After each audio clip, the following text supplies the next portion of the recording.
Hello, everybody. How's it going? It's me, Crendor, and welcome back to another Lore for Noobs series. I'm pretty much specifically the noob in these situations, and Noble is here to educate us. Hello, everyone. And yeah, you always ask the right questions, Crendor. You give me the insight that just leads to all the best answers. Wow, thank you very much. It's true, though. Genuinely, I always get comments from people like, oh, that was a really good episode. I learned so much. Like, yeah, buddy, let's do it. Yeah, I mean, I think sometimes people can get lost in the lore. There's so much lore happening. It happens in like cutscenes, end of raids, like just all over the place. So it's kind of hard to keep up at times. So that's I think the beauty of this series, just being like, dude, what's going on? And you know. So what is going on? Right. What has happened here in the War Within? Kind of like a catch up. Well, I tried to know. Okay, so the War Within catch-up, as I was in the middle of trying to get a mount. Okay, let me think. So, literally, the beginning of the War Within for the storytelling is in the direction of Azeroth is giving these voices ringing out across the world. The world soul within is ringing out, the radiant song, they call it. And we're all like, oh my god, we're hearing a voice, what's happening? This has never happened before, except... It has happened before, if you might remember, with like Legion, there was a sword left behind. What sword? Haha, the meme. So with Battle for Azeroth, we of course have Magni communicating with Azeroth. So we went to Magni. We're like, Magni, what's going on, buddy? And Magni and Azeroth have not really been on speaking terms for a while. After those events, they kind of didn't like each other. They didn't talk a whole lot. But for us, Magni was like, let me give it a try. He communicates with Azeroth. It's a bit overwhelming. He's knocked out for the pre-event, long enough for us to deal with, like, you know, the pre-event at the War Within. So we dealt with like visions of the past and all the good stuff. But then he woke up again, and he was like, "All right, I got the answer. We need to go to Kezelgar." So we teleport Dalaran to Kezelgar to get our adventure started. But darkness and corruption within. Because at the same time, we have Illyria Windrunner. That was a character back in Legion. They made an appearance again, but they're very old school. They're of the Windrunner line. So you got Illyria, Sylvanas, and Vrisa. She was the one who was like fighting against the original Horde, and she went through the Dark Portal to stop them once and for all. And then they kind of disappeared. But with Legion, they came back, and we saw her eat a bunch of Void, and she was this very powerful Void wielder together with the Locust Walker, who was her teacher. And she also spoke with the Locust Walker, like, hey, listen, right? We have Azeroth, there's this voice ringing out, what's happening? And Locust Walker goes like, oh, that is concerning, because on my planet, my world, my home world of Karesh, we also heard this voice ring out, which means that Karesh also had a world soul. That's where the Locust Walker comes from, like the Ethereals. Mm. And he's like, when for us that song started to ring and that voice started to ring out, you know what happened? Dimensius showed up, and he started to eat our world. And Illyria asks him, like, do you think that is what's happening right now? And he's like, I do fear that's what's happening now. We must stop Zolotov, the Harbinger. We must stop this evil entity. And so we try. Zolotov is this character connected again to Legion. She was back then stuck in a blade, the Shadow Priest artifacts.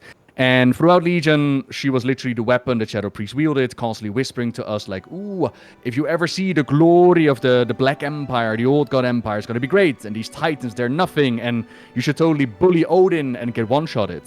And then we sacrificed our blades at the end of Legion in order to cleanse like the corruption from that sword, right? Like start of Battle for Azeroth, end of Legion. Yep. Including Zolotov. So she went dormant for a little bit, but then she showed up again in Battle for Azeroth, where for some reason we listened to her and we did these sacrifices and we gave her like power again. We even provided her with a beautiful elven body, up to the point where Zolotov was like, okay, listen, right, I know I pretended to be buddy-buddy with you, but listen, I really want to get out of this blade. And N'Zoth, this old god right here that's trying to break out of his prison, he's gonna set me free if I give him you. So that's what I'm gonna do. Go ahead, have fun, Wakener, have fun, Champion, the Lighter of Light, the Torches of Torches. I have been liberated from a blade. I'm out. I'm sure we'll see each other in the future again. You have fun with N'Zoth. And that's how Zolotov came into the stage, and then a whole bunch of things happened. And now we're worried about Zolotov bringing in Dimensius, eating our planet. So again, we teleported Dalaran to Kezelgar as we're following like the visions and the words. But it turns out that Zolotov actually infiltrated Dalaran. She infiltrated the city, and she had us put down defenses in order to like improve it. But actually, she had us weaken its defenses. So when the time was right, when we were in the right position, she was able to summon in her Nerubian allies. All hell broke loose, and we had to quickly take action. So Khadgar did all these things. Illyria tried to do a thing. But it's a little bit difficult to fight against Zolotov in a magical city, because Zolotov has this beautiful trinket, this artifact called the Dark Heart. And with it, she can suck up all kinds of magic and turn it into void. So you can imagine, if you hold that relic, a mage can't do a whole lot against you, and that is exactly what we saw. Khadgar, stressed out, trying to save the city, gives his mega super duper blast against Zolotov, and it does nothing. She just laughs at him, and she's like, okay, let me show you what real power is, right? And she like unleashes the void upon him, knocks him out in one go, breaks his staff, it's a whole thing. Illyria shows up, and Khadgar in that moment is like, okay, what do I do? And he's like, all right, I'll make the sacrificial play. Illyria, I'm going to use my last bit of magic to teleport you down below, away from the city. And then he gets devoured, as well as the whole city gets destroyed. And that is how our adventure into Kazilgar began, where we then went into meeting new allies, dealing with the threats, and, of course, trying to stop Zolotov. Now, with the idea of Ghost of Karesh, the major thing to take away from our adventure in Kazilgar is that we met the Irvin and we helped them out. We met the Rafi in Hollowfall and we helped them out. We took care of the Nerubians, who were, some of them were listening to Zolotov and some were like rebelling against those that were listening to Zolotov. So obviously we joined the rebelling side. We fixed that problem. And then we had Zolotov trying to suck this darkness out of this big crystal that they call Beladar. And Illyria is like, oh, snap. This is happening now. She's hearing the voice of Khadgar, like, this is not the real battle, you gotta go confront Zolotov now. So we run to the chapel, we confront Zolotov, who does this whole bad guy speech of, Illyria, you do not know how old I am, how many kingdoms I've risen out of. You cannot stop me. I am Zolotov, and I am the main character. You will never stop me. To which Illyria, throughout the entire expansion so far, has indeed been struggling trying to take care of Zolotov, because, yes, she's a powerful Void Wielder, but as a powerful Void Wielder, it's constantly whispering in your minds, like, you are useless, you're gonna fail, you're not gonna make anything happen. Up to the point where Zolotov could literally snap her fingers and instantly disarm Illyria. But throughout the course of the adventure, she learned, like, okay, I need to rely on my anchors, on my Locust Walker, like, or husband Turelion, or Anduin, or us, you know? Khadgar. She needs to hold on to those little pieces of light, and it gave her the strength to not hit Zolotov, because, you know, okay, fair enough, we can't hit Zolotov, but we could hit the Dark Heart. We could hit the trinkets, which we did. And while Zolotov yelled really loudly, this will change nothing, it changed a lot because she did need the trinket. Bonus, Khadgar also came out of the Dark Heart. He was able to magic himself into magic, and so he only got a little bit devoured. And Anduin was able to reconnect to the light and resurrect him, which in the lore is a big deal. Like, resurrection doesn't happen all the time, because you can imagine nobody would die if they just would resurrect everybody. So big deal for Anduin. Exactly, like we're the special super duper heroes that just constantly come back. So with the Dark Heart broken, Zolotov is like, well, what do I do now? I need the trinket, right? I need my Dark Heart. What do I do? And personally, I feel like the Undermine patch is something, and I have nothing to support this, but I think Undermine was supposed to happen in Battle for Azeroth instead of the War Within. Reason why I believe this is that it's a little bit left field, and we see like Gallywix is this end boss, end guy, and it's very disconnected to the overall War Within storyline. But either way, Zolotov goes to Gallywix and asks him for help with fixing the Dark Heart, which he does, and then he is forced to hand it over to the Ethereals. And Gallywix believes that, you know, he wasn't planning on directly giving it back to Zolotov because he feared, like, if I don't have the Dark Heart anymore, I don't have this leverage over her, right? And you've seen what happened to her allies with the Nerubians dead on the floor. But now he believes that since the Ethereals took it from him, that means that Zolotov has the Dark Heart. Even Illyria believed that because it was taken, that now Zolotov has the Dark Heart. But turns out, whoopsie-daisy, Zolotov does not have the Dark Heart. These Ethereals ain't loyal to her. They're doing their own plans. And so we got this whole cutscene at the end with an Ethereal looking over this purpley, voidy world with the Dark Heart in their hands. And that is where we're left behind with, ooh, what's gonna happen next? And that is, turns out, the upcoming patch, which is I keep confusing either Shadows or Ghost. I think it's Ghost of Karesh, what they call it. Yeah, Yeah, Ghost of Karesh. Yep. Yeah, and that's gonna be our next big patch. So, is this the final patch of the expansion, or is there one more after this? I think it's the big last one. Yeah, I don't know. No, they mentioned. Sorry, I've discussed it with chat. We were wondering, like, are they doing the whole, increasing the difficulty of raids and like giving extra rewards, just re-releasing the raids? I've been told that that's not going to be a thing. So this does seem to be the last big patch for the War Within. Yeah. Oh, okay. So, this is it. This is going to be going into midnight, story-wise, at least. Yeah, and 1 week after the raid, so we're looking at, I think it's the 4th of August is when the patch and the first raid releases. And then Gamescom on the 11th. I need to check out the dates. But anyways, we have a week between the patch releasing and Gamescom announcing what the next cinematic and expansion is going to be. Ooh, so they definitely planned that. That's for sure. I think so. Yeah, like we had before, where they had like we had before where they announced the new expansion before even the patch was out yet, so they had to spoil the ending. I think it happened between Cataclysm and Mr. Pandaria, where they were like, "Okay, we know you still need to see Deathwing in his full glory, but hang on, pandas, are you ready for this?" You know. Yeah. So it's better lined up this time. So, I'm curious because this is like this is a 3-part kind of trilogy type thing they're working here. So like normally with the end of an expansion, it's like, here's the big bad reveal, and like here's how it does it. But like obviously this is only like part 1. Like we're in the Lord of the Rings Fellowship of the Ring right now, right? If they do it right, hopefully, yes. Yeah. Yes, we are. So the idea is, and this goes back to how they announced it. Like apparently they were working on the War Within, and then this is purely from the presentations. I don't have the inner workings, right? But apparently Madsen showed up, started spitballing some ideas as to how they could do the storyline. And they were like, oh, actually, if we want to do this proper and we want to do this entire arc, then we should spread it out over 3 expansions. Then we should do it proper, right? And that's how they came up with the idea of the World Soul Saga. Which might mean that what we saw at the start of the War Within, again, going back to how Undermine kind of felt like a subject from Battle for Azeroth times, and now with like the Ghost of Karesh feeling really like, okay, this is the jumping board into Midnight. Perhaps. But yeah, as you mentioned, like if this is truly like a trilogy, then we were only in chapter 1, and now we're gonna hopefully go into the dark chapter where, you know, it all goes bad. Hopefully. Yeah, hopefully it goes bad. That would be great. So I'm kind of curious in terms of like the Void and Xalatath, like all this stuff. Like, is there any... Like, I know Xalatath was like the Shadow Priest weapon, and like the Void. I think we talked about that last time.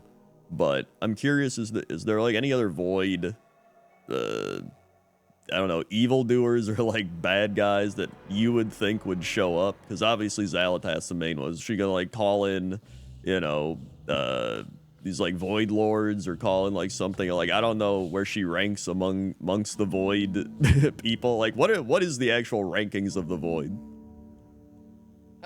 Okay, so here's the thing, right? We have PTR, and for some reason, the Blizzard promotion team has just decided to spoil big parts of the campaign up on their main page.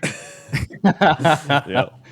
So a lot has already been out there, even if you're trying to avoid it. But in the direction of how does it all rank, it's hard to say. As well as, like, we got to keep in mind, like, a lot of this information these days is from like point of view, so it's flexible. It's what do we know from sources. But what it says right now is that there is this domain of like Shadow of the Void, and in that domain there are the so-called Void Lords. And the Void Lords, they looked upon the Titans, and they were very jealous of the Titans, just cruising around the universe and bringing order to everything. They were like, we want to do something about that. And so they tried to go into the physical realm, as they call it, but they couldn't. And instead, they shot out these old gods, these corrupting beings. So the old gods in Azeroth that we had, like Kafun, Yaksharon, Yasharash, and Azov, all those bad boys. With the idea of they wanted to corrupt the Titans. And they found out that they couldn't corrupt the living Titans. They were apparently too pure or too active. But what if they could go for those slumbering world souls still in the planets, as that is how Titans supposedly are born, right? So they pulled the powers together, they shut out the old gods, and this is also what made Sargeras when he realized that this was their plan, this is what made Sargeras go like, oh, that is not okay. So, in my mind, as Sargeras, in my mind, life has started in the universe before. If the Void gets their hands on a corrupted Titan, they will just devour the entire universe. Nothing will be left. It will be shadow and darkness. I'm going to make my Burning Legion. I'm going to purge the universe of this Void corruption. With my purge, with my Burning Crusade, there might be a chance at life coming back in. With the Void, it's game over, GG. That was his mindset. You can debate if he was insane or if he had actual point, but that was the idea behind it.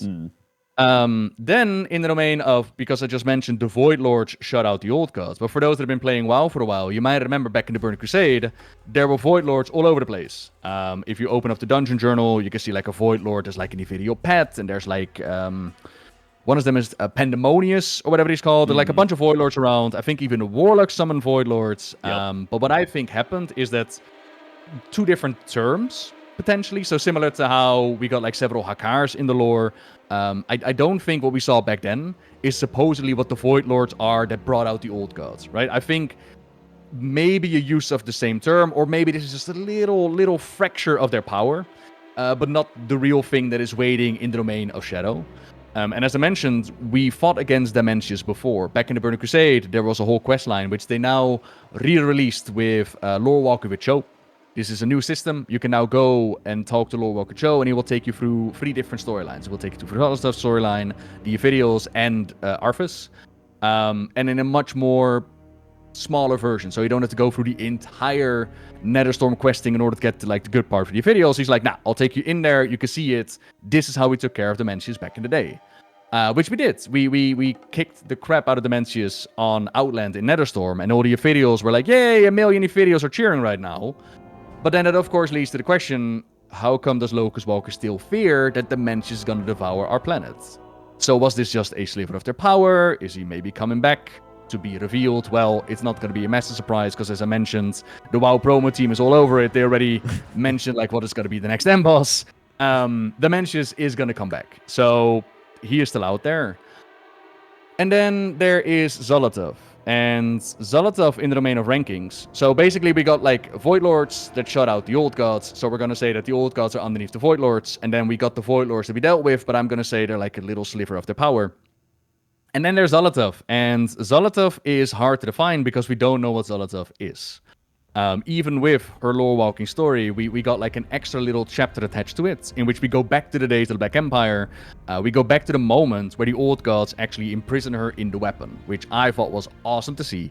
N'Zoth was building something, we don't know what. And then Zolotov counters and attacks the old gods. And the old gods, in retaliation, unite. So all these old gods working together, they take on Zolotov and they put her in the blade. And we see her as like this void blob creature, but nothing defined, nothing like this is the entity that she is. In relation to being the Harbinger and like Dimensius showing up, we got the new Fantastic Four movie coming out in the theaters, or maybe it's already out, I don't even know. But that deals into the story with Galactus. And if you don't know Galactus had like a Silver Surfer character. Galactus is a devourer of worlds. He ended up at a planet, and one of the people on the planet was like, "Dear Galactus, please don't eat us. If you don't eat us, I will serve you and bring you all the tastiest worlds ever." And Galactus was like, "Dope, let's do it. I'm going to turn you into the Silver Surfer. Bring me to the tastiest planets in the world." And now we're wondering, is that the same relationship between Dimensius and Zolotov? Did she offer to him like, "Don't eat my planet, I will guide you to the bestest planets"? Or was it a power play on her part? It's like, "Dimensius, give me power and I will serve you," and blah, blah, blah. To be decided, to be revealed. We do not know. Okay, well, this is kind of a random offshoot of that, but like, what even are Warlock Void Lord guys that they summon in? Like, are they just... Did Warlocks just figure out, like, hey, this is how you summon some of the Void, or, like, how to take control of some of them, or, like, is there literally no lore about it? I think back in the day, they were just part of Team Twisted Nether demons that you can summon. Let me check if they actually added to it, because there was also the Warlock Greenfire questline, where they were talking about, like, the Titans having dogs and using the Legion as well. But from the top of my head, I cannot tell you if they're directly like void creatures to be summoned. I would have to look that one up. Okay, I see. I was just curious. Now, I did see the Dimensius they gave him a new model or whatever. It does look like a sick model. He's got like the universe in his stomach. Like, it actually does look really cool. I don't know if you've seen it. Oh, 100%. Oh, the key art is insane. It's so cool. Have you listened to his soundtrack yet? No, I haven't listened to that. Oh, you need to look it up. Oh my god, it's so cool. Why, like his actual voice lines or like the No. music? The actual music for the fight, it's been data mined, and I checked out the dungeon journal, like how the fight is gonna go down. Do you know Sephiroth from Final Fantasy? I know them, yes. I know of them. He has like a soundtrack as well where it goes like Sephiroth. Well, Dimensius gets something like Dimensius, and then the music starts to go. It's like, all right, he has his own choir, his own theme song. I am so hyped for this fight. It reminds me of the Legion days where we're like reading about fighting arcs and stuff. I'm like, oh, I cannot wait to see this fight in action. It sounds so cool. So I'm curious with Dimensius, right? Like, you said he has his own quest line in Burning Crusade, right? Mm-hmm. So where is that quest line? In the Netherstorm, you need to go. Well, again, if you go into WoW right now, they added lore walking with Lore Walker Joe. Right. There's a breadcrumb quest, and yeah, he will take you there. Otherwise, go through the Netherstorm campaign, and eventually you will come into contact with the Ophidials there and help them out with taking on Dimensius. So, I'm glad you brought up Ethereals, because I keep seeing Ethereals now, and I always just remember them from Burning Crusade, being in like Nagrand, being in Netherstorm with their big bubbles. And I know we have like a Netherstorm-esque thing coming up with this patch with all the animals and the biome stuff. So like, can you run down Ethereals a bit? Because I still don't really understand Ethereals. Okay, so Ophidials are it's a big history. So once upon a time, there was the world of Karesh, the world where we're gonna go back into the big patch, right? And on the world of Karesh, the Kareshi summoned in Dimensius out of the realm of the void. That's what they're saying. Like, they summoned in Dimensius. If that is true or not, history is going to show. But they summoned in Dimensius, and a big war played out. Oh, we can actually talk about it. It's not spoilery. Blizzard released a audio drama up on YouTube where Locust Walker talks about this devouring war, they call it. And in that short story, you find out that Locust Walker was actually the one of the Kareshi who was dabbling into the void. He was the one who was doing research for years into it. And while the story itself does not specifically say like Locust Walker summoned in Dimensius, if the history lines up, then he could only be the one to do it because he's the only one that was into the void. So that's an interesting thing to consider, that he was the one who brought in Dimensius. During his studies, he hears voices, of course. As you deal with the void, you hear the voice of the void in your head, but he also hears the voice of Zalatath, which brings in the question, did Zalatath manipulate him into bringing Dimensius? Could be, maybe, to be revealed. But what we do know is that, okay, Dimensius shows up, he roils over the planet, and you gotta imagine, this was not a one done, within a day the war's over. Nah, this was a slow feast. Dimensius was terrifying the Kareshi, and he was kind of like seasoning his meal with their emotions. They were like chaos and all that good stuff. Because there was a world soul on the planet, and Dimensius was going to have a feast, right? So they do a lot of calculations, and the Kareshi are like, what do we do? And some of them dive back into like their ancient magics and superstitions that they had in the past, because history, right? But they also have these very cool artifacts called the Rishi ribbons. And the Rishi ribbons allow them to absorb magics and turn them into the arcane. Similar to what with the Dark Heart, that it turns into the void. And they use their skills, their science, in order to get bubbles going over their city. Think Sudomar with an Iceborne.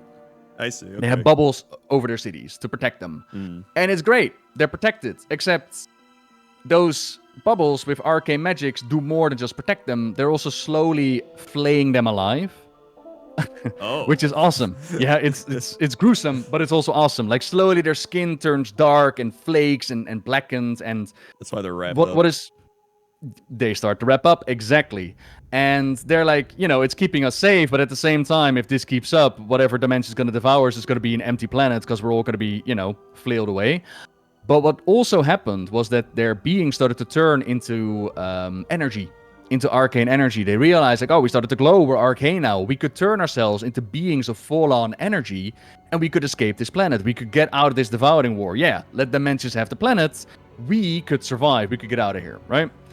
Not to mention that they did try to fight back against the Mencius, but, you know, Void Lord trying to devour planets. Good luck. Yeah. So the story ends before they do the transformation, which I'm hoping is going to be part of the story, like in the video in-game, or maybe something that they're going to do closer to release, because it leaves at like the juiciest part, where they have like this plan of we want to take a step against the Mencius, and then it's revealed that we have the Locust Walker together with his close friend Nari, who is actually the Nari from the Shadowlands.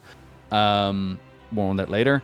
He has his girlfriend, and he has what is her name? Princess. I'm gonna have to look that up. That's a crazy and on name, the other Princess. I'm gonna have to look that up. Exactly. Warcraft wiki. Here we go. But on the other side, we got the king with next is Princess Kaivessa. Right, Kaivessa was his bestie. And on the other side, we got the king together with like the priestess that are pointing at the Locust Walker, like it's his fault that this is happening in the middle of the devouring wars, like his fault, get him. And Locust Walker needs to run away and needs to do their thing. And like I said, they keep the bits about turning themselves into beings of energy out of the story. But we do know that happens, and he makes mention like me and Nari were able to make like the ultimate sacrifice. So the Ethereals, they turn themselves into beings of energy. And at that point, they branch off into two different beings. We got the Ethereals that we saw in the Burning Crusade, and then we got the Brokers that we saw in the Shadowlands. They are originally Kareshi, both of them, but there's different branches, different kind of outfits, different kind of survivability. So the ones that we saw in the Burning Crusade were very much like using their highly advanced technology for trading, for storage, for transmogrification. They created these ecodomes on the Netherstorm, and that is in relation to Outland was Draenor once upon a time. But then it got destroyed by all these magics from the Twisted Nether. So the Ethereals were like experimenting on trying to bring life back into these ecodomes, and this is also something that we're going to see on Karesh. It's going to be part of a big part of the gameplay where Venari is trying to bring life back to Karesh. And then we also would see that their Nexus King back in the Burning Crusade was like dabbling into the void, into the powers, and he was like, ooh, you've unleashed your greatest enemy, which of course we stopped. And then on the Shadowlands side, with the Brokers, very similar to the Ethereals. Even back then in that expansion, we asked Blizzard, like, hey, listen, right, if it walks like an Ethereal and if it talks like an Ethereal, are these not just Ethereals? Like, what are we doing here?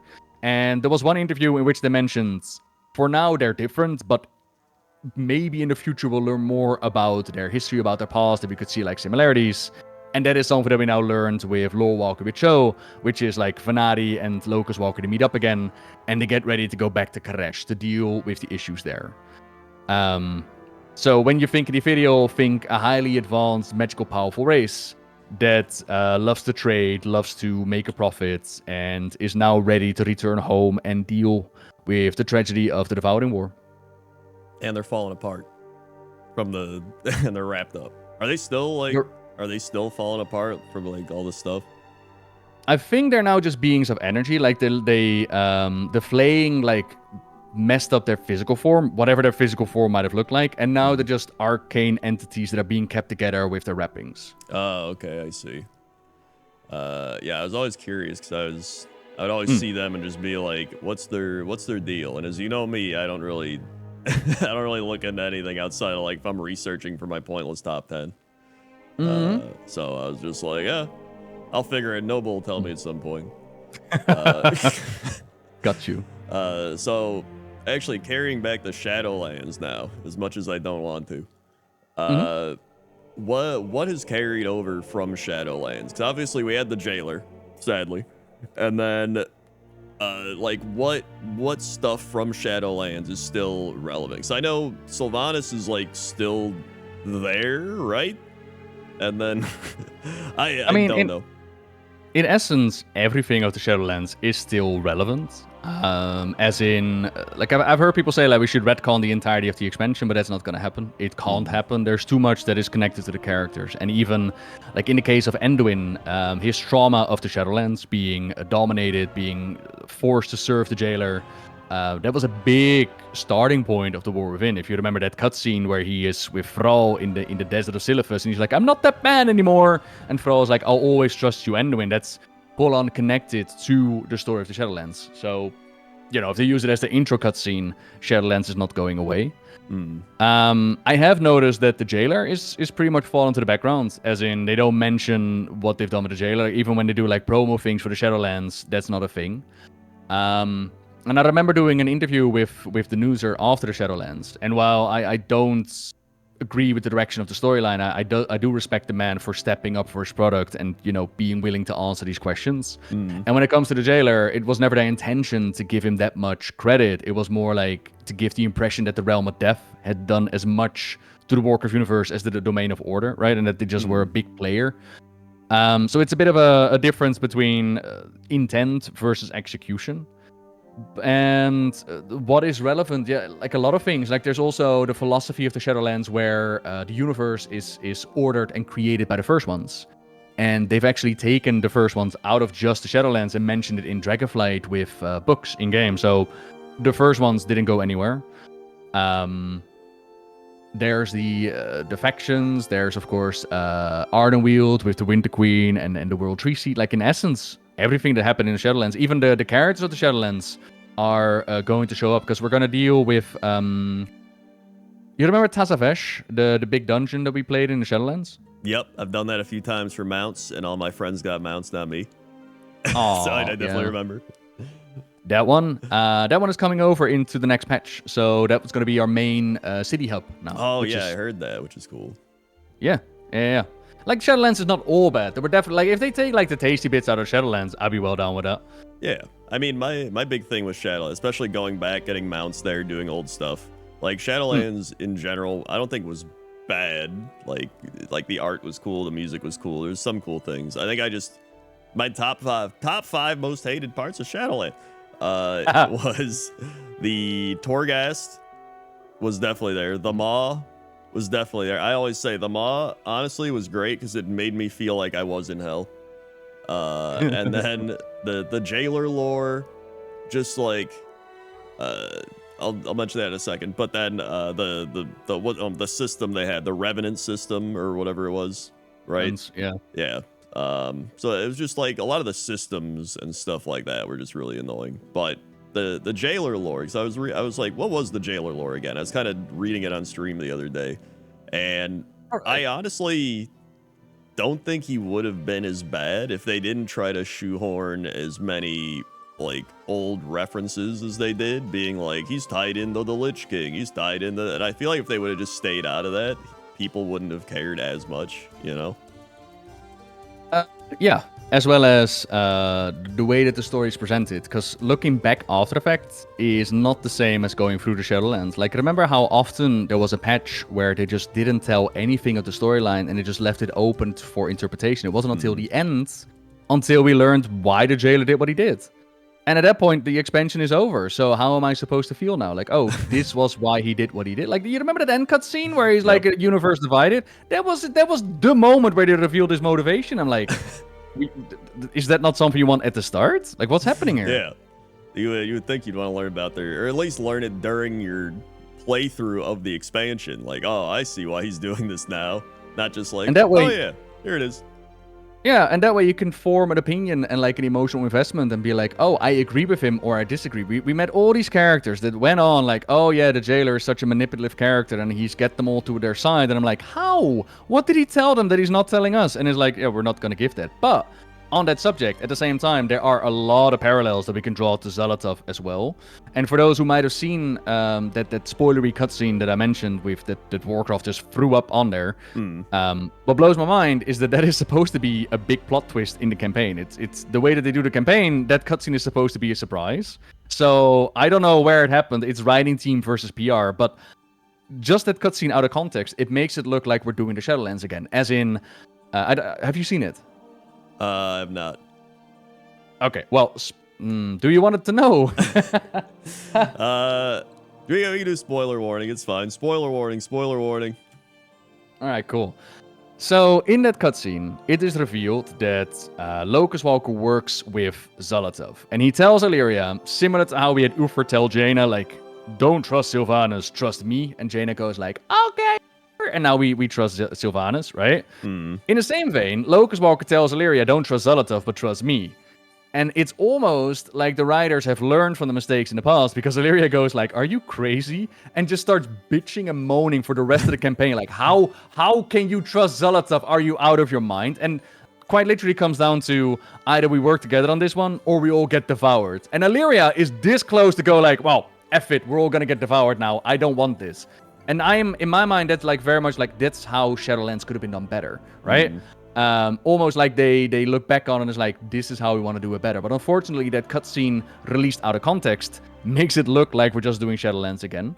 Yeah. And a lot of parallels between Zolotov and the Jailer are to be made, as in Zolotov is being manipulative in the past, and she is manipulating people to her side, and she's turning these moments into her advantage. But the big difference is that we are being shown how she does it, why she does it. Well, not why she does, but how she does it, how she makes it happen, instead of just being told that they can do this. And that makes such a world of difference, where you're like, huh, oh yeah, I remember in Legion how she kept whispering to us. How I remember in Battle for Azeroth how she turned me into like a little, N'Zoth now putting his eye on me.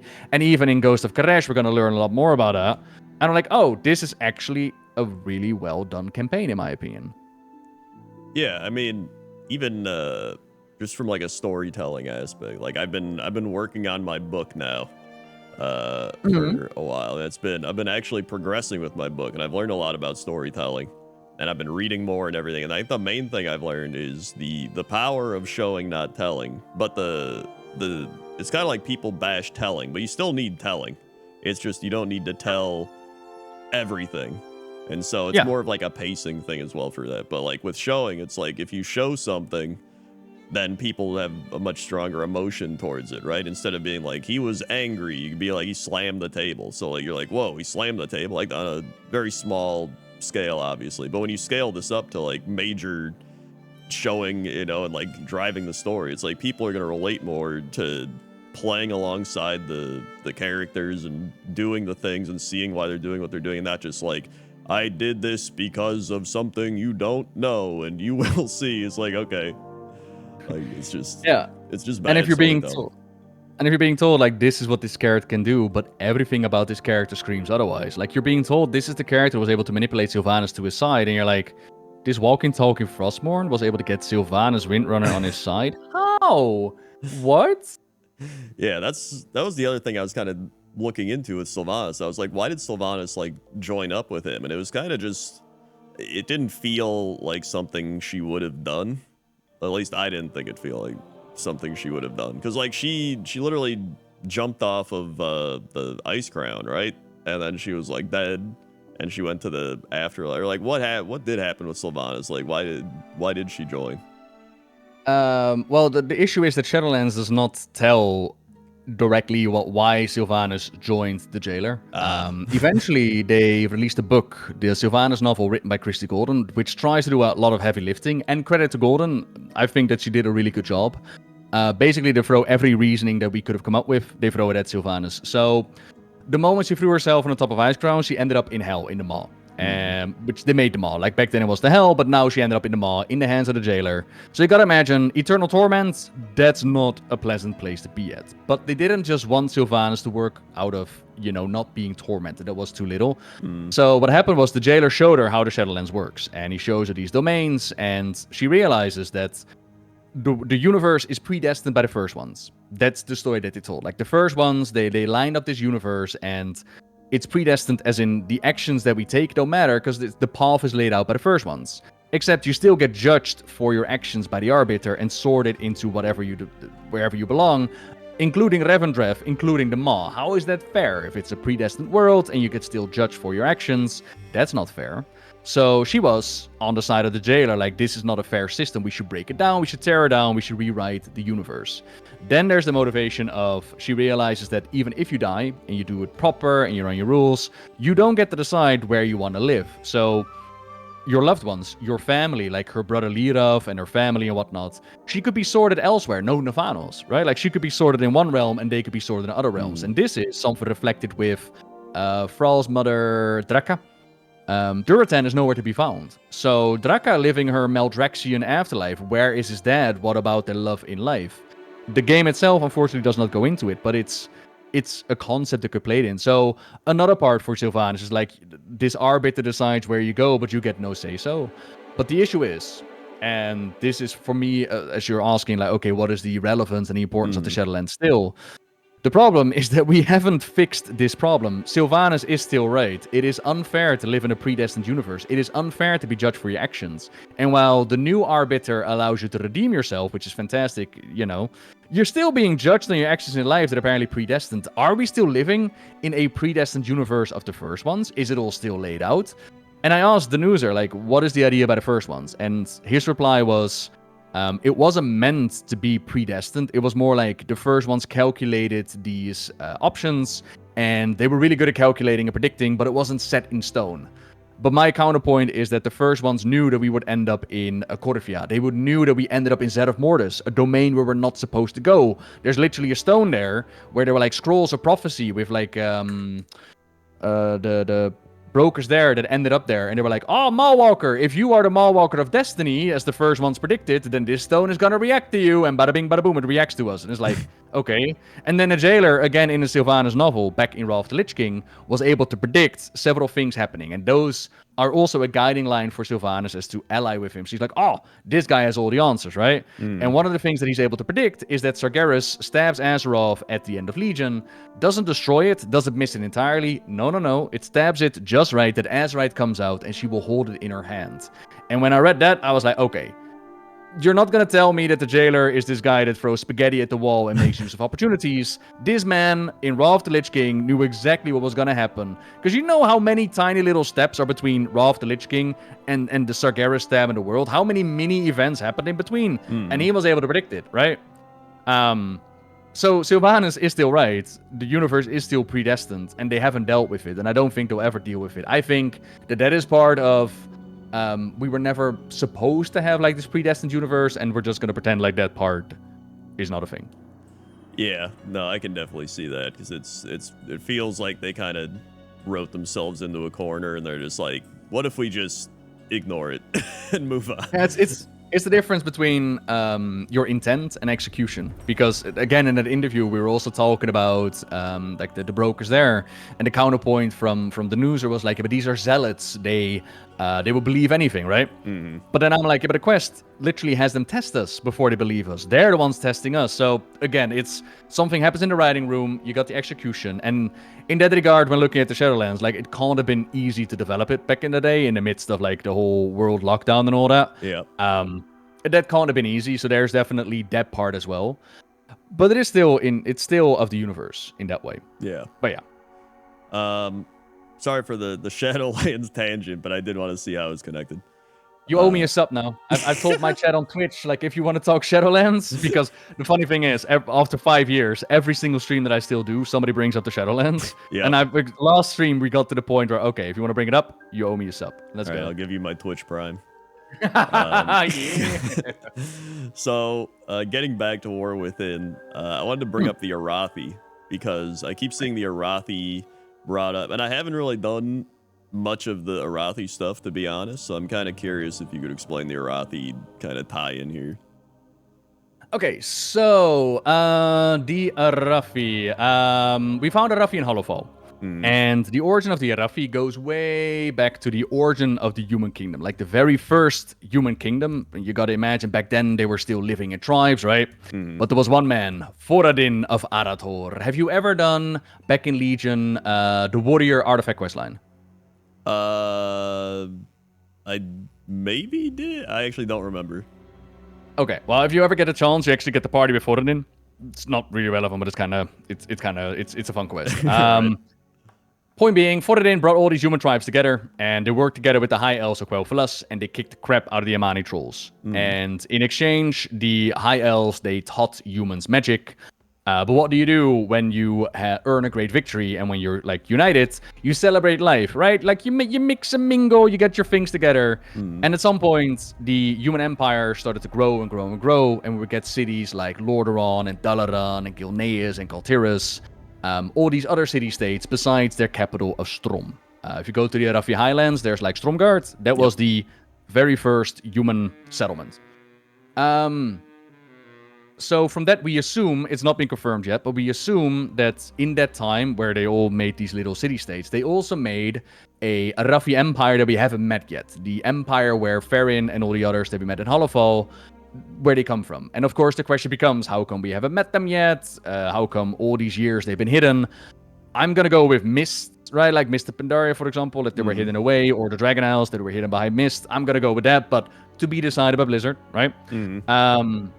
But they have a really cool society where they have like the Emperor or Empress. And the Emperor has the ability to see the future. Similar to like Prophet Velen, he is able to predict the future. But he can choose to make that future happen or actively work against it. All for the glory of the Empire, they will rule it in that way.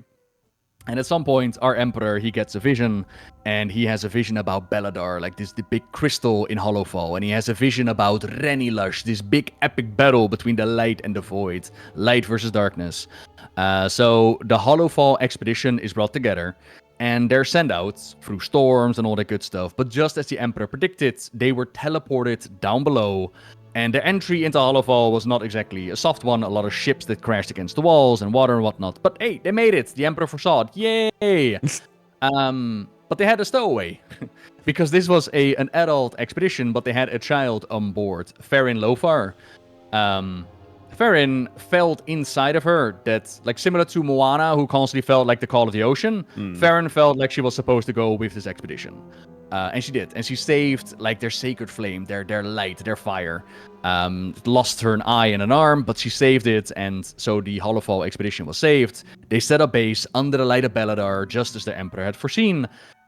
And for a while, it was like, you know, a big light bulb in the sky. They could set up their base. It was all fine and dandy. Yes, there were threats around, but, you know, they had the light of Beladar. Except when Sargeras stabbed the world at the end of Legion, the bloody old gods started to shift around, and they started to pool inside of Beladar. Don't ask me which old god, they haven't explained. But, like, the corruption went into Beladar, and the crystal started to darken. Which was, that's dangerous, because you got, like, the Nerubians from Ashkahet down below. You got, like, these fish creatures around the waters. You got, like, the tentacle kraken beings. Being in the dark is no bueno, is no good. So they set up these lighthouses, and they got, like, lamplighers. And that's how the Arathi of Hollowfall came to be. And for a while, they would actually go to the surface and talk to, like, the Irvin of Kezelgar, but eventually there was, like, tunnels crashed in and whatnot. And then they, like, disconnected from each other. But yeah, that's how the Arathi were chilling there. And then eventually we are called to Kezelgar. And we go down below, because they're like, hey, we've met these humans before. And Anduin is like, how is that possible? How have you met humans before? So we meet the Arathi, we meet Farron. And again, Anduin is very much struggling with his connection to the light due to what happened in the Shadowlands with the trauma of being dominated.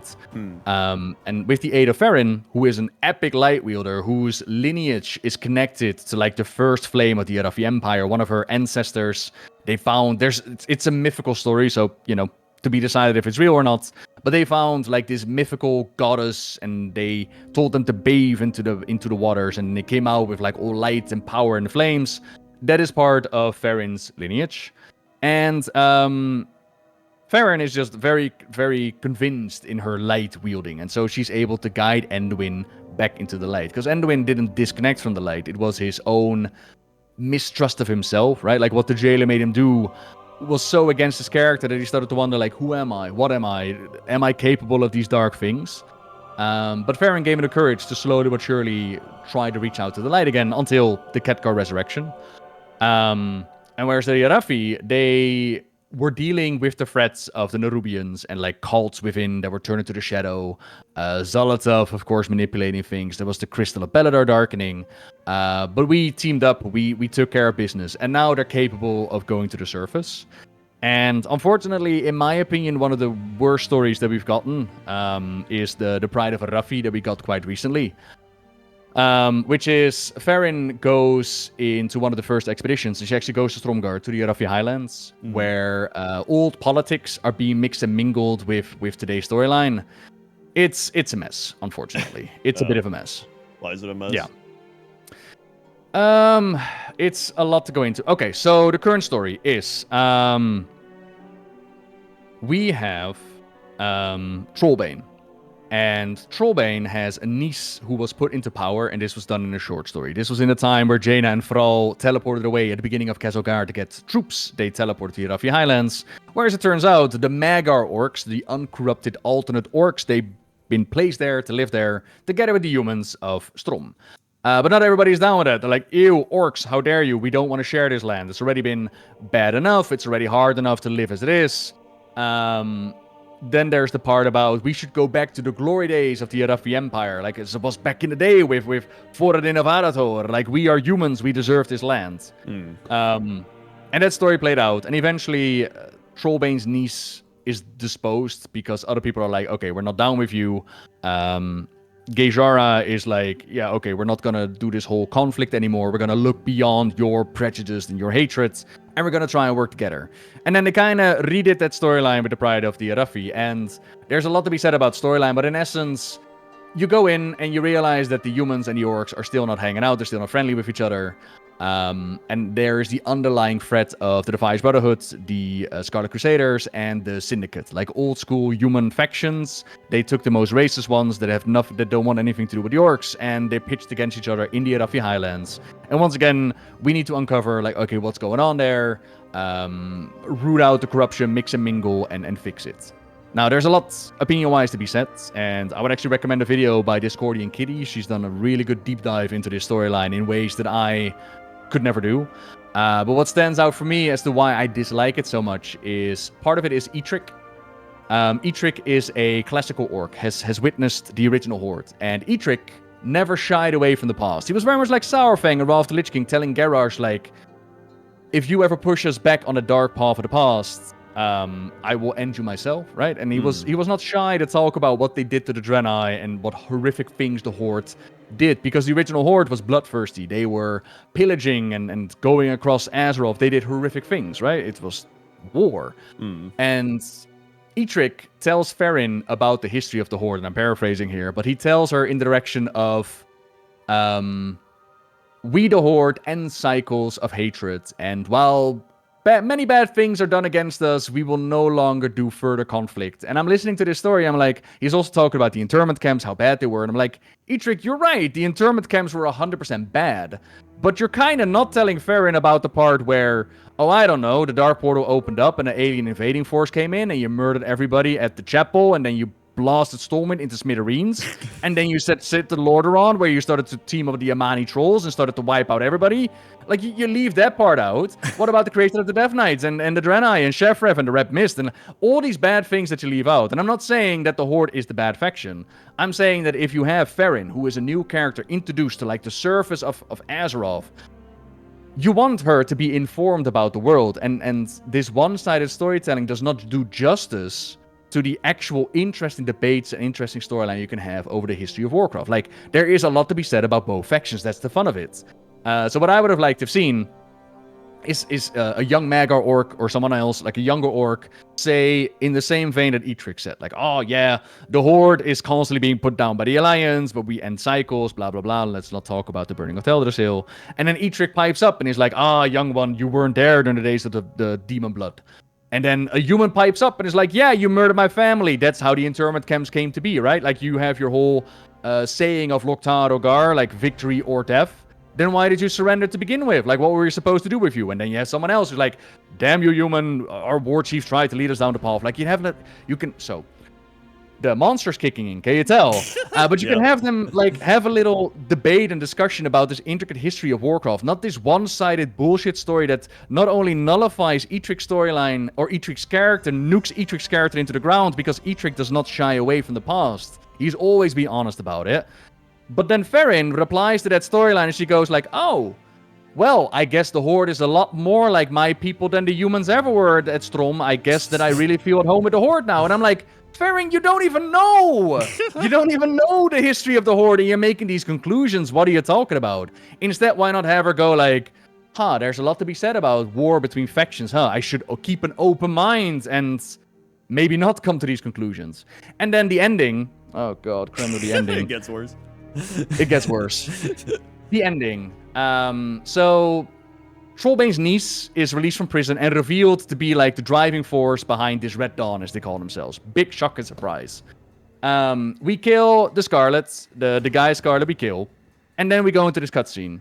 And he is also a leader of this faction. And so Farron enters battle with Trollbane's niece, and she's about to strike her down, to which Trollbane jumps in and is like, Farron, no, don't kill her! Don't make her a martyr! And I'm like, huh? Wait, we just killed the guy. Didn't he become a martyr? And then why would Farron make a martyr? Farron, nobody knows who Farron is. She literally just came out of a cave. Like, why would anyone on Azeroth care what Farron does? Like, yes, she has the Lothar name, but it doesn't say a whole lot. And then, I swear to you, in this cutscene, his niece goes like, this isn't over. And then she rotates and she walks away, and I'm like, she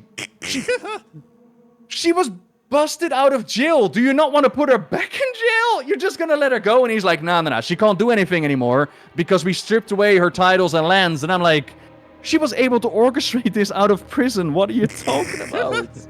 This idea did not die. This prejudice against the greatness of the Arathi Empire did not suddenly vanish. Why?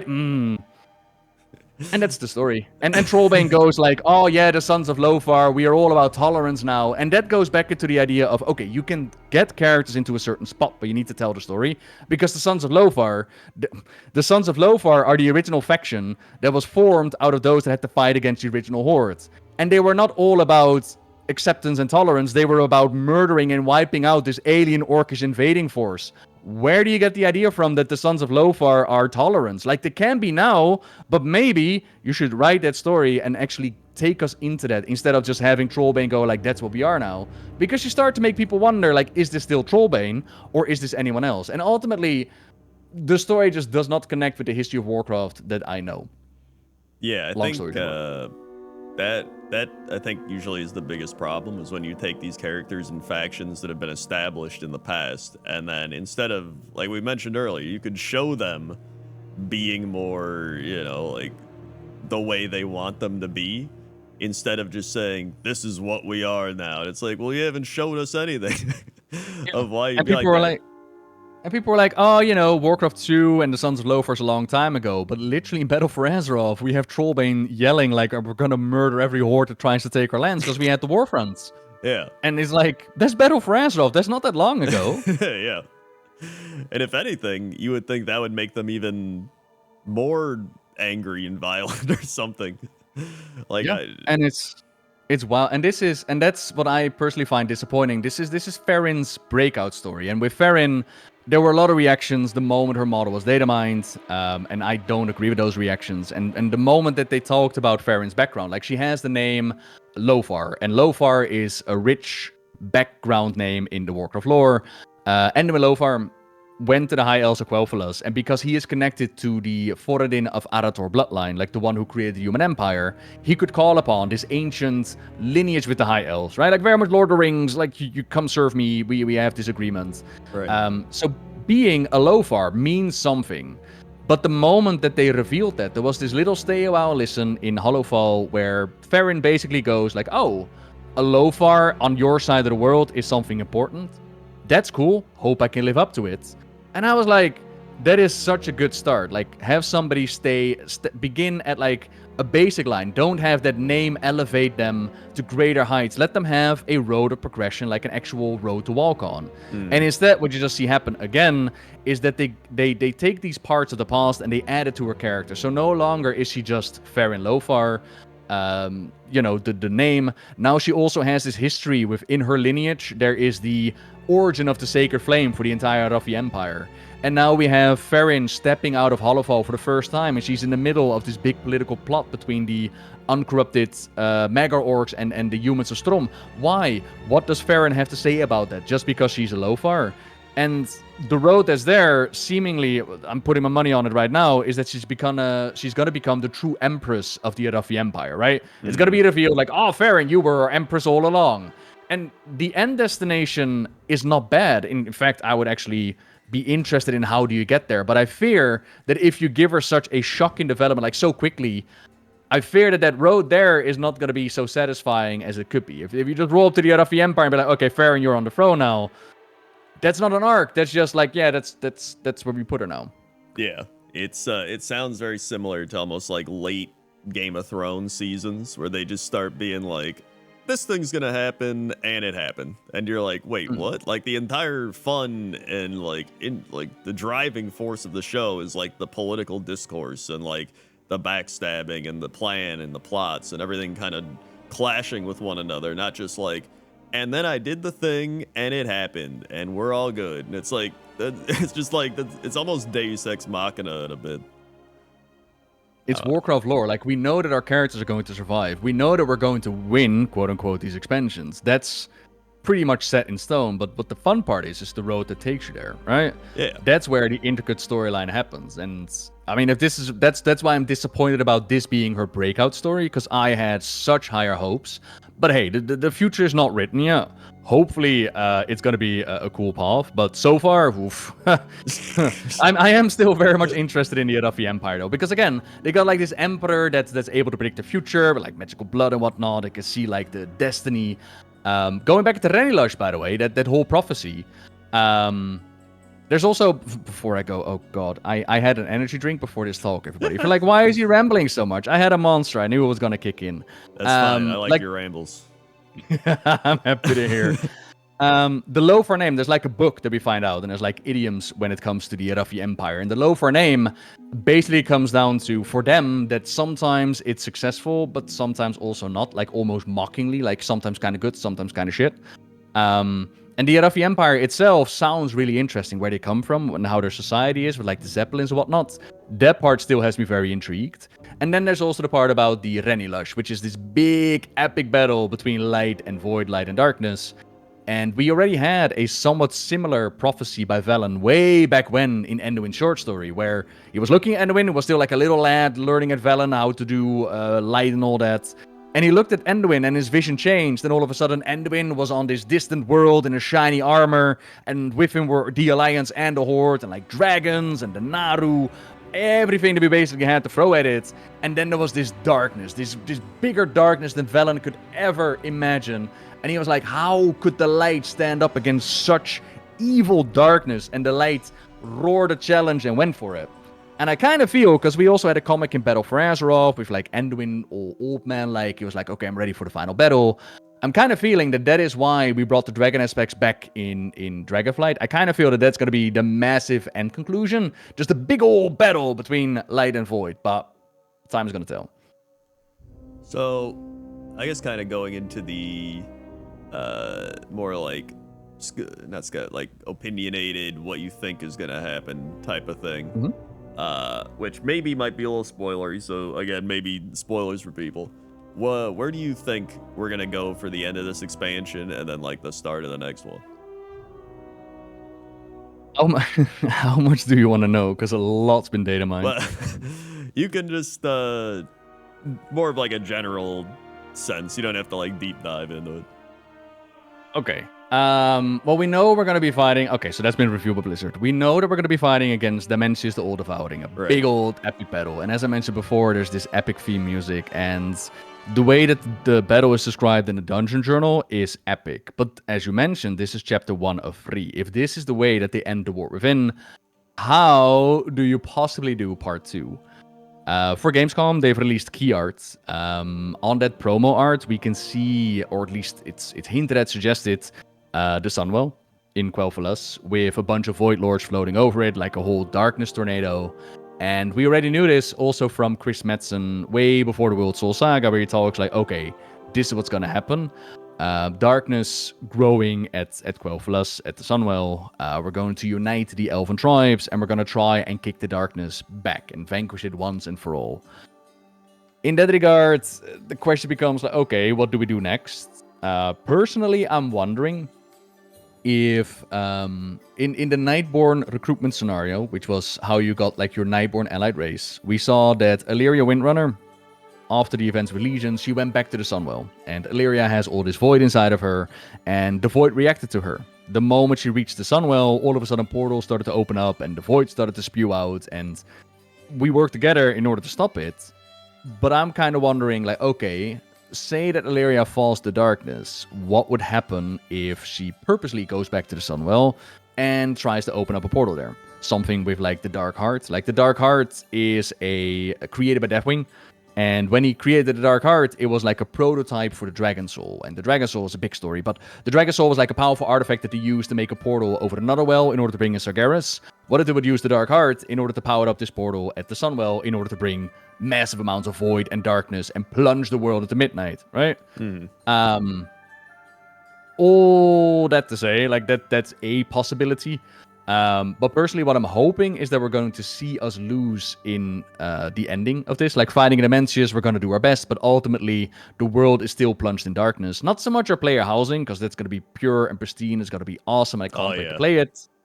But more so, like, maybe we could use, like, ethereal techniques to, like, bubble our player housing and keep it safe. But the rest of the world, imagine Battle for Azeroth with N'Zoth breaking out. And instead of just doing 2 little tiny zones with Uldum and Mr. Pandaria with the Veil, everything gets darkened and corrupted and voidy and tentacle. All the same, I just want to lose. I want to lose at the end of this expansion. And that doesn't mean a game over GG. That means that we have a very low point to start from, and we try to climb out of it, and then we fall back again. We try to climb out of it until the end of midnight, where finally a ray of hope shines through the darkness. And then the Titans show up. It's like, yoo-hoo, how are you all doing down there? Are you ready for the Titan battle now? It's like, no, it's still so dark. Something like that, yeah. So does that mean, actually saying that with like the Sunwell and everything, does that mean like all of Azeroth would become dark then? So would that lead into like kind of a Azeroth revamp potentially? I genuinely wonder if they have those resources, because they're also doing player housing, right? Like, right. We're gonna learn more about at Gamescom, but if they're going to announce player housing and a Cataclysm revamp, I mean, that's gonna be insane, right? That probably would be insane if they did that. I mean, honestly, I wouldn't even mind if they just kind of went through and fixed up some of the cataclysmed areas. You know what I mean? Like, they could keep a lot of the zones the way they are, but just kind of fix up some of those areas. Like, actually have Booty Bay constructed, you know? It's been 15 years they've been hammering away there. I think they've got it, you know? That'd be nice. Top 10 places that Blizzard should update. Yeah, pointless top 10 places that Blizzard should finish building. I do have that list. I have an entire like document of just ideas and stuff. You'd be surprised how many I've got on there, but that actually is one of them. I kid you not. I was working the other day on a video. I was like, this could be such a cool topic for your pointless top 10s. And I go to YouTube and there's like 2-parters on it already. I'm like, damn it, he really thought about it. Yeah, no, it's I actually was thinking of doing, oh god, what would it be like really open areas? What would they call it? Like, in fact, I saw a Reddit post on it, like really big empty spaces, liminal areas, I believe, be what it's called, or liminal spaces. And I've been working on that one for a while. That's gonna be a good one, because I think there's so many liminal open spaces that are just like these big pieces of land that just have nothing on them. I think it's pretty cool to fly around and find some of those, especially in like Azeroth, where they made the world good for flying, and they had to, you know, just create space just to have space there. Be like, I don't know what to do with this, just make it flat. So that was a cool idea I've been working with. But yeah, plenty of just like spaces to fill up, but they normally wouldn't fill up because you wouldn't be able to fly over it, is what I take it. Yeah, like if you fly over Mulgore to the Barrens, for example, and you go over the mountains, you'll just see this giant flat piece of land with nothing on it.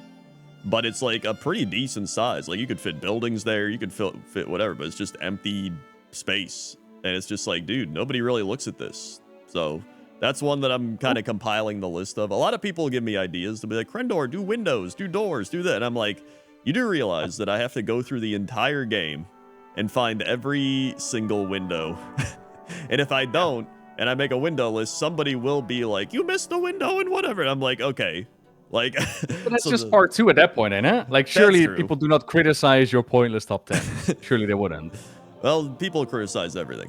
But actually, Crendor, I like your top 10, but actually this window belongs spot number 7. I don't understand how you do not have this. No, every top 10, you'll get somebody that's like, how did you forget this? Or like, I would have put this at this, but I'm like, that's cool.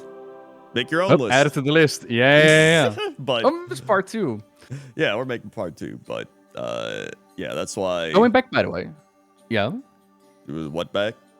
Yeah, you remember how you asked about the Voidwalkers for Warlocks? Yeah. I've been looking it up, right? So what I can find is way back when in the RPG days. So this is before the whole game thing. Voidwalkers were demons created from the chaos in the Twisting Nether. So that's been altered a little bit, I guess. Oh, okay. That's pretty cool, actually. That would make sense because they're warlocks. They're summoning demons. Because I always thought that. I was like, wait, is that a demon? But I guess it would technically be according to that. Yeah, so maybe there's like 2 variations where part of the Void entered the Twisted Nether and now they're just chilling there as... Yeah, it's interesting. Yeah. They actually updated the models for Warcraft 3 as well. They look well cool. Oh, that's cool. All right, well, we went a little over an hour. A lot of lore talk today.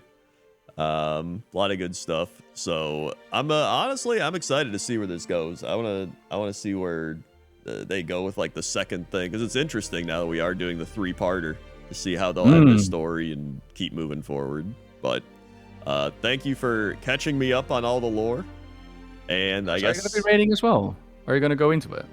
I usually just like, if I do, it'll just be like casual. I get carried by the stream rating.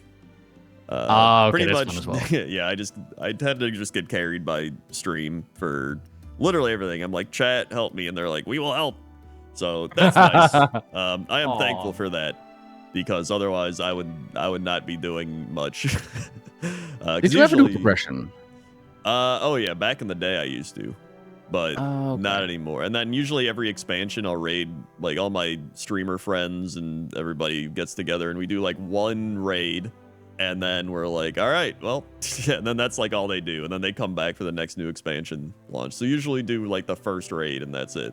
So that's kind of where I am. But it's still, there's so many ways you could do raids now anyway, with like LFR and all that stuff. So there's, in my opinion, story mode should just be week 1. They still delay it by 1 week. I think story mode should just be there on launch. I agree. I hate time gating. I think it sucks. So yeah, I mean, you can time gate certain things, but just time gating like entire story and other stuff sucks. Yeah, because people are gonna get it online anyways. Like that's the only thing that you do. And story mode is the whole point is so that you can experience it in game. So what are we doing here? Yeah, like come on. All right, well, thank you for updating me and everybody that's been listening. Noble, where can we find you? Nobbel87 on the Googles. I got YouTube, Twitch, Instagram, Discord. I mean, everything that people live on the internet these days. Blue Sky, all that good stuff. So Nobbel87, yep, that's where I'm at. And I'm sure you got many more deep dive videos into the things that we've discussed. Yeah, I'm going to make a playlist for Midnight, so I'm going to add like a couple of videos that I think going to be relevant. I already got the story for the campaign up from the PTR, but it's going to be updated to the live version. We're going to be diving into the raid. We're going to be talking about what is shown at Gamescom and all the other good stuff. And then, of course, just deep dive into the lore. Weekly basis, all the times. Yeah. Yeah. Well, I'll put all links in the description. And you know what? Good luck on the rest of the collector's bounty. Thank you. I've got a couple more to get. And of course, thank you very much again for inviting me on this. I love these talks, genuinely. You always have the best questions, and that's not to blow smoke anywhere. You always have the best insights, like, oh, okay, that's the angle that people like to watch. So yes, these are great. Hope to see you next time again. Hey, thank you. I mean, I'm really just asking me being like, I don't get it. What's this mean? Yeah, that's the beauty. That's the beauty of it. Yeah. So I guess we'll see you next time, which honestly might just be right before the next expansion launches. So whatever, just shoot a message and we'll get it done. All right, sounds good. And I will see you. See ya.